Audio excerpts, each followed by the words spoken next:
and in this video we're going to go over a bicep curl. It's a very, very simple exercise to do to work, obviously, the bicep, but it can be done wrong as well, and it can hurt other parts of your body. So we just want to go over the most common mistakes that people make when doing bicep curls, and we also want to go over how to fix those mistakes and proper form. So let's hop to it, right? So the biggest thing that you'll see is full body movement from people, and that's the biggest incorrect form that I've definitely seen in people, because anytime something starts to hurt the way it's supposed to, people try to get more comfortable during a workout. We do not want to be comfortable during this workout. We really want to isolate the muscle though. We want to isolate the bicep.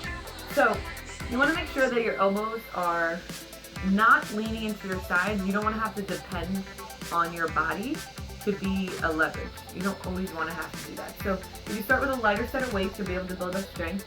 Shoulders down and back. My core is nice and tight as always, and my wrists aren't going to bend at all. I'm just going to come straight up, totally isolate the bicep, and I'm going to bring it back down nice and slow. And when I bring it back down, I'm going to make sure I go all the way. That's another thing I see. I see people, they come up, and then they only go down to here. You really have to elongate that muscle and then tighten it back up again. So just watch where my elbow is. I'm just going to do one. I'm not really moving my elbow, and what this is, it helps isolate that bicep muscle. It helps just stay there and really work on that. Also, my grip on the weight is very light.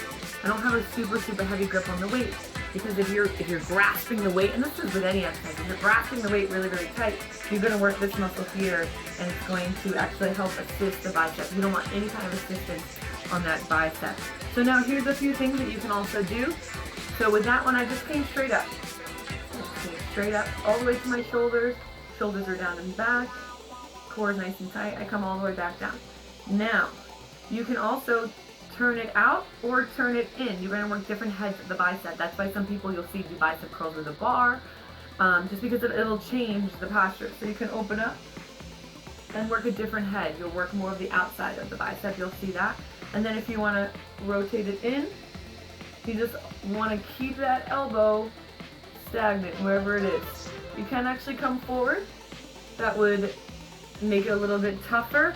And then another few modifications that you can do is that you can sit on a 45-degree ankle bench, 45 degrees. You can lean back and allow your arms to extend back as far as they can, and shoulders are down and back, core is nice and tight, and you can do the bicep curls that way as well. It allows you to come back a little bit farther, allows you a little bit more extension on that.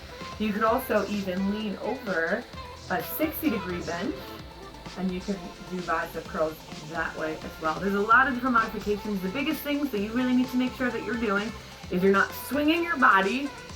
If you're doing that, it means you have just a little bit of too much weight going on, and you just need to break down the weight a little bit more, get a little bit of lighter weight, get more not comfortable, but get a little bit stronger. Build up that strength by going down nice and slow, playing around with your speeds a little bit.